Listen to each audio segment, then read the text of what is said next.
You're listening to the uMentor Talk Show, now available on the Umoja app.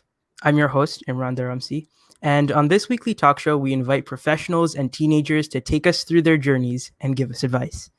Also, remember, if you have any questions for the panelists, you can leave them in the live comments, and we will get to them during the show.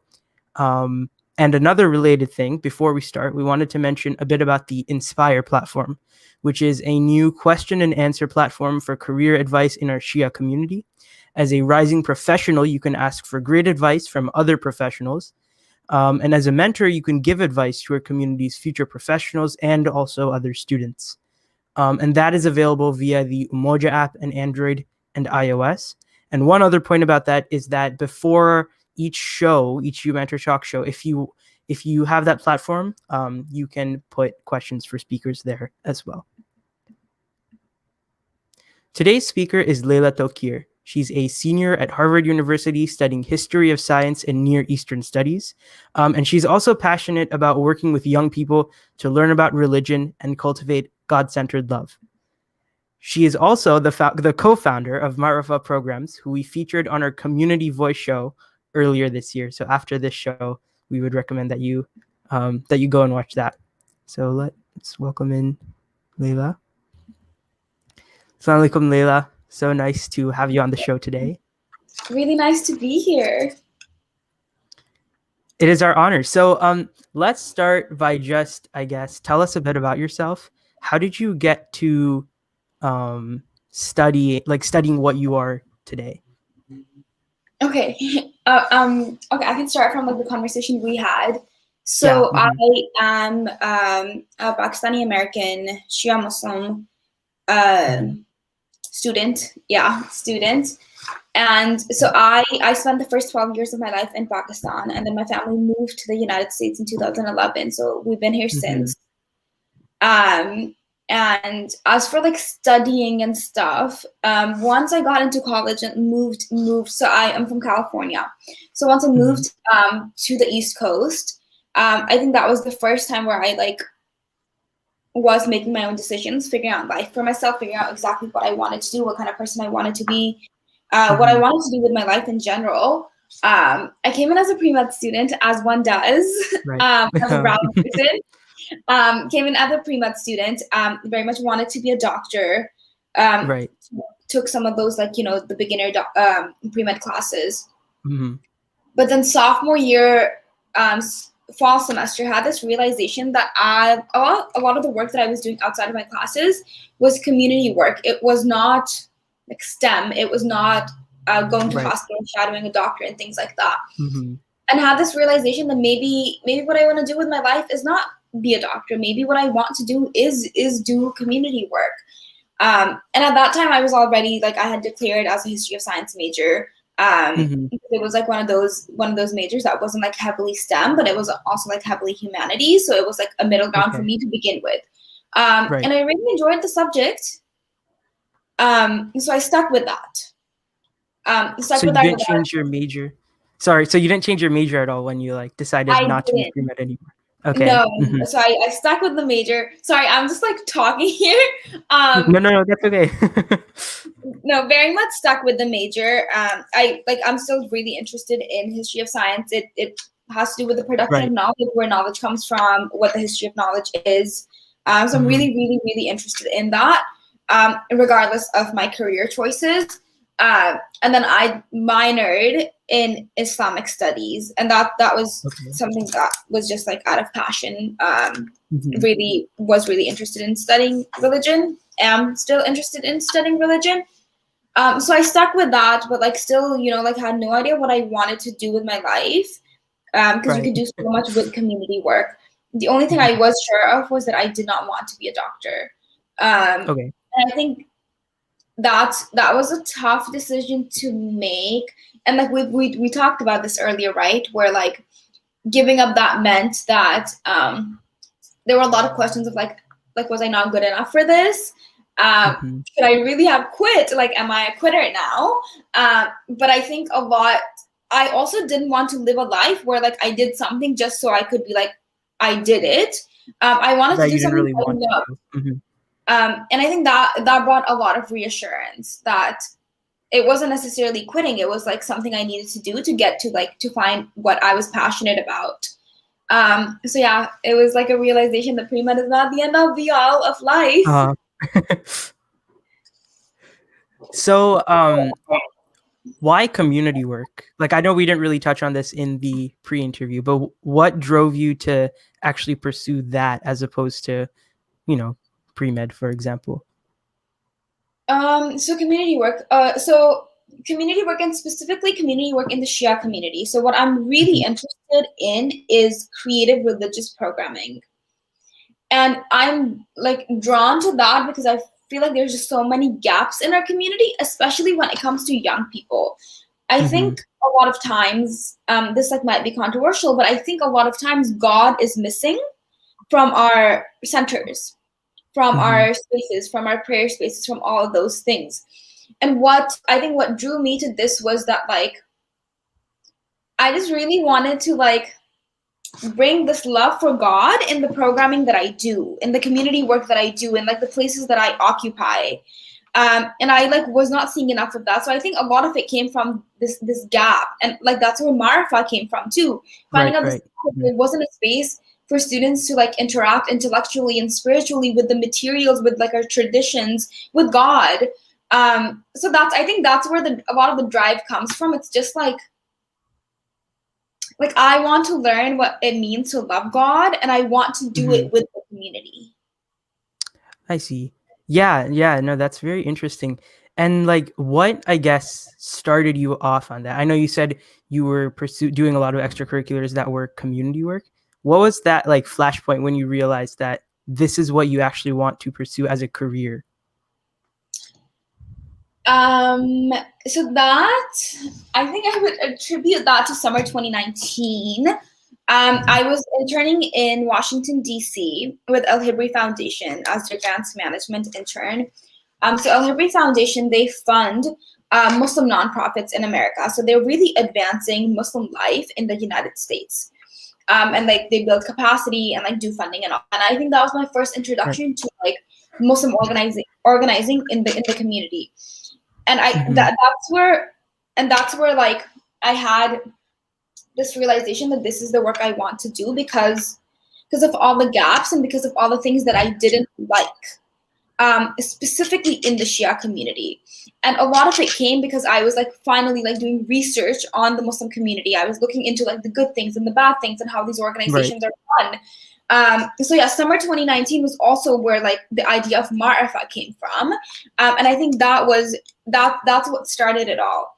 That was figuring out that like this is a problem that I see in the community. This is a gap that I don't know where like I can go to fill for myself. So like let's create a space. And once I think that space started, and like once I started working on this, and I like we mentioned this in the Marifa interview too. I think the coolest thing about Marifa is that it's also like our own journey of knowledge. So I think I have learned so much from that organizing about myself, about the organization, about the community, about God. So that's so that I think summer 2019, like figuring out like this is a gap I see, this is what maybe I can do to fill it. And since then it has been a journey of figuring out like what does it mean to work in this community? What does it mean to do this work like authentically to and where we all fit in. Yes. And so could you just give our viewers a little bit of an introduction to Marifa in case they haven't heard of it before? Yes. Sorry. Because I know we have it on the ticker there. Visit marifaprograms.org. Yeah, absolutely. So Marifa is it's a nonprofit organization that caters to the spiritual and intellectual growth of Shia Muslim students in North America. So the first thing that we did was a conference in February 2020 that brought together around 270 students to Harvard University for a 2-day conference over a weekend. And it was like a time for the students to meet each other, really like get to know some of these speakers, some of these community leaders, some of these academics. And it was like a wonderful experience. And then after that, in June or July of 2020, we started a program called Seekers and Scholars. So that connects specifically low-income and first-generation Shia high school students with Shia college students as they're going through their application process. And it also provides students workshops. And so like now we're slowly moving into the phase of like students have gone into colleges, now as they're going to enter college, like we want to really think about, like holistically think about what it means to be a Shia college student, what it means to have that identity as a college student. So now like we're moving into those workshops. And then we had our second conference. It was virtual. Yes, that was About amazing. 2 weeks ago. You attended it, yes. Mm-hmm. That was about 2 weeks ago. So that's what Marifa is, connecting students, but connecting them through like content. Mm-hmm.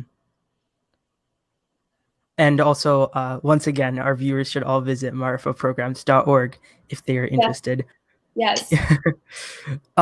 So I guess maybe backtracking a little bit, I know we talked about some of the tension that was involved and like the feeling of failure when you decided to get off the pre-med track. So could you talk a bit about the hesitancy that accompanied that and how you navigated through it?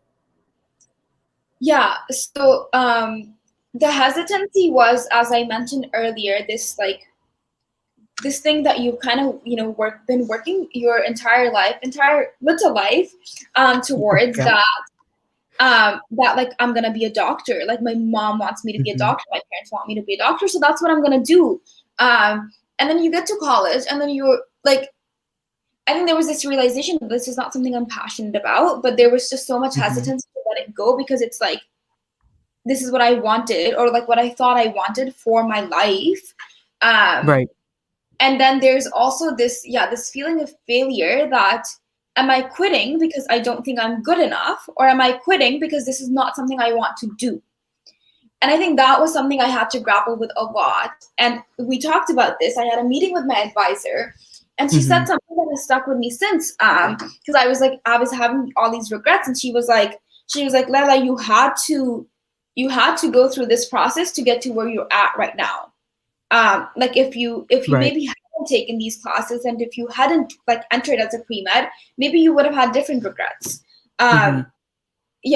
So I think like that was really reassuring, but it also, a lot of it came with like a lot of internal work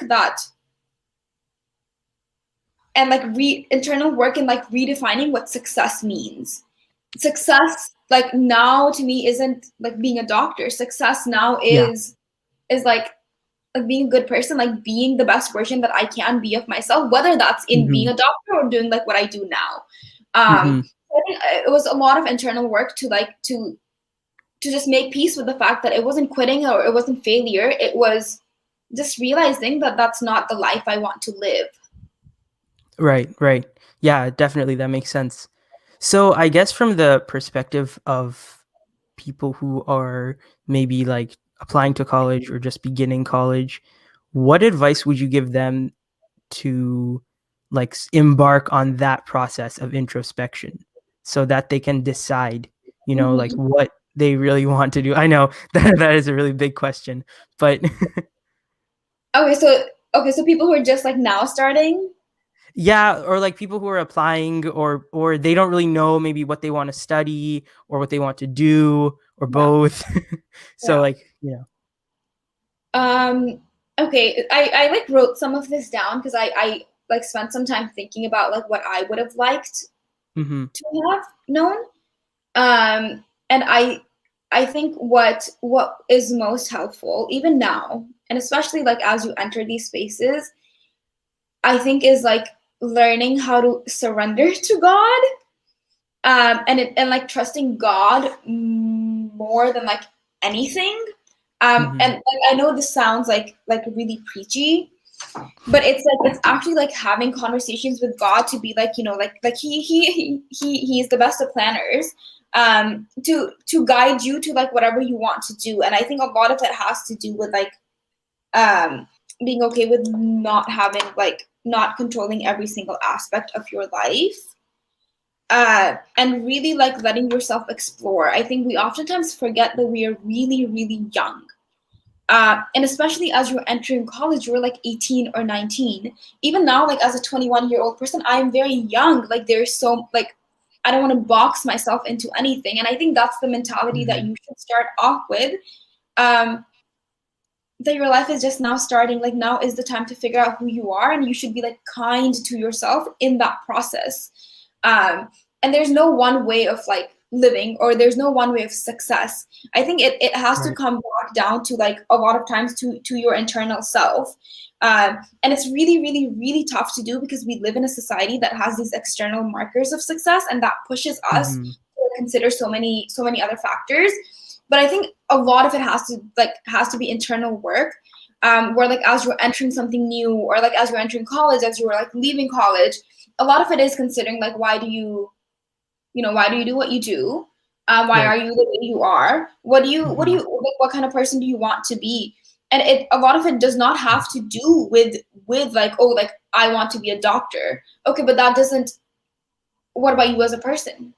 You can be a doctor. You could be a bad doctor. You can be a bad person and a So I think, I'm like blabbering at this point, but a lot of it I think comes down to internal reflection, and I really, really would recommend people to do that instead of trying to find external validation, bringing it back to yourself always, because I do think that the ultimate form of success is working on yourself as a person. That's a really good point, I think. A lot of times people say that there is like one class or one internship or one professor that was really influential for them, if you know what I mean. So is there any such experience for you? And if you would want to like talk about that. Yes. Some of my best classes have been with I think 3 of my favorite classes. One was with Dr. Boylston. He spoke at Marifa Conference. Yeah, I remember. And it was the Shi'a Islam. And it wasn't the class that I was like, wow, like amazing. It was amazing.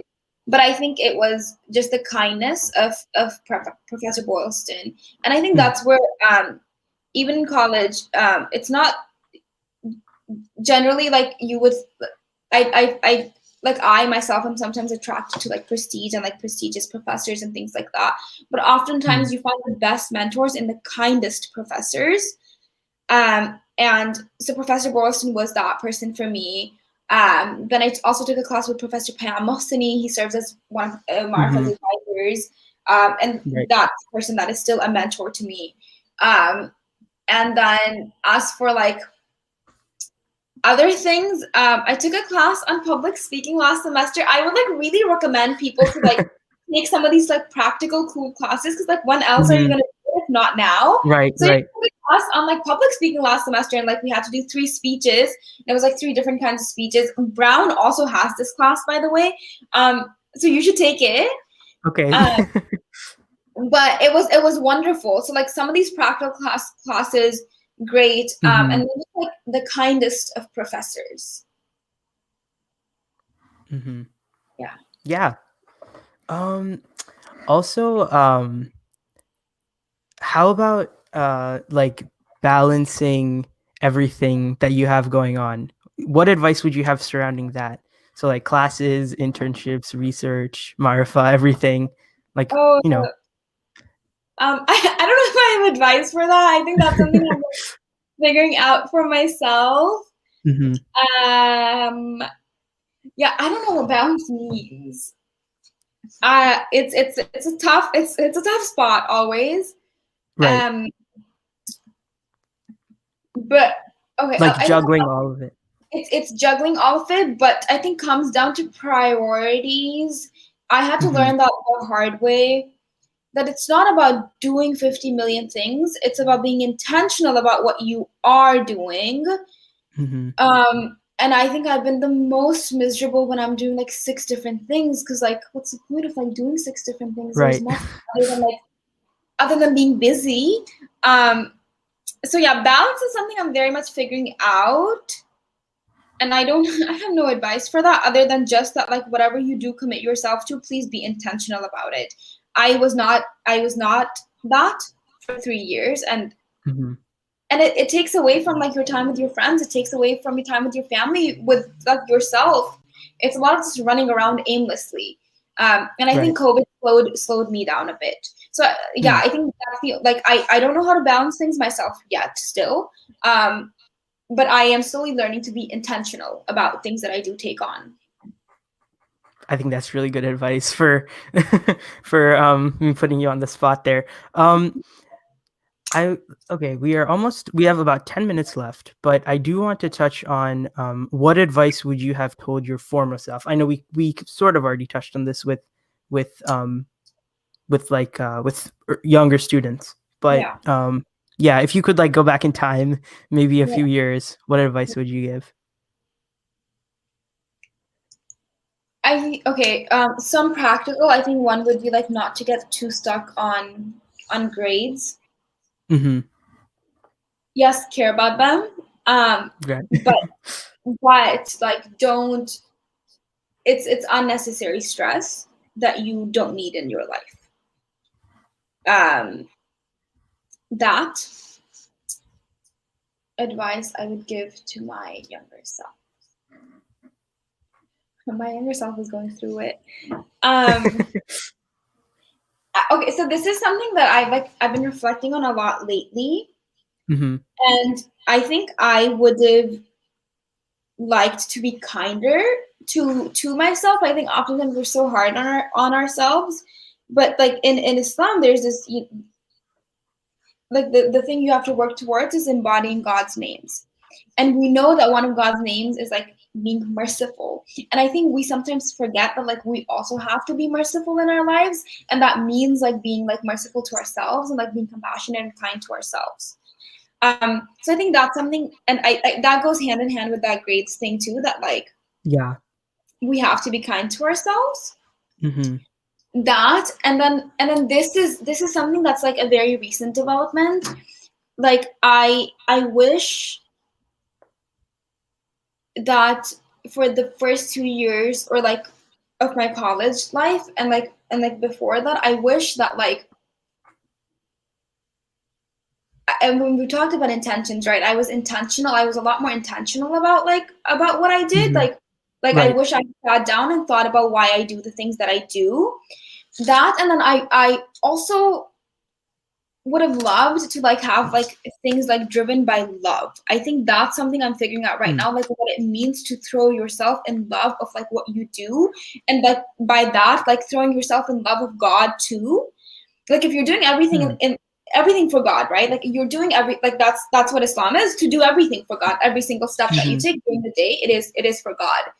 And I think if that's driven by love, it's actually such a good life. Like I think I'm like now figuring it out now, like making peace with it. And I wish I had done that. I wish I had trusted myself enough, and I wish I had trusted God enough to like be intentional about things, to like do things out of love for things, Mm-hmm. and not because I wanted to hit these like markers of success, or like because that's the Right. right thing to do. um Yeah. yeah, so those, I don't know if that's like practical advice, but I like I think it is. Like, I I think would it goes back to the point about introspection you were saying earlier too. yeah, a lot of I would really encourage like a lot of reflection, a lot of conversation with God, and a lot of conversations with yourself. Like don't lose yourself in like in all of this. Mm-hmm. I hope Mm-hmm. this doesn't sound preachy. I don't think um it's preachy. I think it's really, I mean, even though maybe it sounds a little bit theoretical, I feel like it is still pretty practical advice that like everyone can apply in their own way, you know? yeah, and So, I really do want to encourage that, because like as a Harvard student, I don't, I think people oftentimes expect this like this level of success, whatever the level of success is. And even this isn't like, even like whatever school you get into, that is success for you. As long as you are like getting better as a person. mhm. Um, and I had to do a lot of work to figure that out for myself. Yeah. Yeah, that's a really good point. Um, and maybe like two more questions because we still have 5 minutes. What are your future plans? I don't think we really touched on that yet, since you're graduating like in the Yeah, spring, right? I am graduating and I'm really excited. It's an online commencement, so I don't know how exciting Mhm. that is, but I'm so very excited. Yeah. I will be working in the community. I will be doing creative religious programming. That's something I didn't think like I would be doing. I didn't know how possible that would be, because as you Mhm. know, none of this is paid work. But but no, I got a job. So I'll be moving to DC in July, inshallah, to do Inshallah. programming for the DC Muslim community. So I'm really, Mhm. really, really excited for that. Yeah, that is really exciting. Okay, and that brings us to our final question before we close our show, which I think has been like really great so far. What is your final piece of advice for our audience? That the one thing that you hope they can take away from this show, if they didn't remember anything else, which I hope they did from this show, like that one takeaway. I'm like looking at my notes. Sorry to like I know I've said a lot. But I think love is something that I do want to emphasize, and like I have Mm-hmm. this like written down in my notes. It's Mm-hmm. like it's a poem. It's like a small part of the poem, a poem from Hafiz. And it says, "Now by my love for you, I swear that if you summon me to be your slave from all existence and its sovereignty, I will arise." And that's like something I keep coming back to. And I if there's anything that you take from this, it would be that I will arise in that arising, that when God calls you, or when you know in your heart that something is the right thing to do, I hope that you do arise to that and you meet it. Mm-hmm. Because I think that's really what life comes down to. You meet the values that you believe in and the God that you believe in. I think that's what, and like let life love drive that for you. Um, Mm-hmm. that I don't know if that's like practical advice. Um, I think that is really good advice. but definitely Mm-hmm. that specific thing. Like I will arise. And if we're talking about reflections and things like that, sometimes, like that reminds me of Karbala. As Shia Muslims, like Imam Hussein rose to that love. Mm-hmm. And like like another thing with this is the line from Bibi Zainab's khutbah where she says, "I saw nothing but beauty." And I think when you do arise, when you do rise up to like whatever you are rising up to, like you will see nothing but beauty, hopefully. And I'm figuring that out for myself. I'm nowhere near this. I like stumble and fall all the time, and it's a lot of like hard reflection, and it's a lot of like sitting down with yourself, Mm-hmm. but that's what life is, I think. So yeah, I think that's definitely to take that. Like we come from a tradition, we come from imams, we come from a prophet that like gave everything in the name of God, that like knew what love was. And I hope like that we can embody even a tiny bit of that. So like yeah, that's definitely a takeaway, that Mm-hmm. that reflecting on the traditions that we come from, the stories that we come from, and what that means for us today in our lives, and what it means to love. Yeah, that's an incredible takeaway. Thank you so much, Laila, for coming on the show the second time. It was our honor to have you. I'm happy to be here. And thank you for tuning in to the uMentor Talk Show. Tune into the show next week on Saturday at 3 p.m. On YouTube Live for a special panel talk show, and it's going to be about the arts. And then in 2 weeks, we have our next episode of Community Voice. And remember, you can always catch our previous episodes on YouTube, SoundCloud, Spotify, Apple Podcasts, the Umoja app, and our website. Umoja Outreach Foundation, uniting and empowering the Shia community.